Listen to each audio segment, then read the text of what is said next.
Hello everyone. Today we will talk about how to fix or how to solve the problem of server error on Uber app. If we click on settings, in this page you can click on apps, default apps, app settings.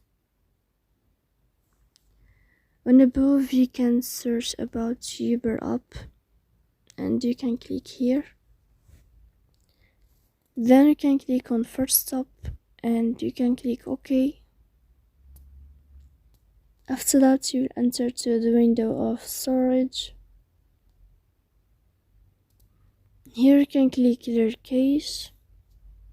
In the end you can turn off your phone and you can turn on your phone again. So please don't forget to support us by liking and subscribe. See you next time.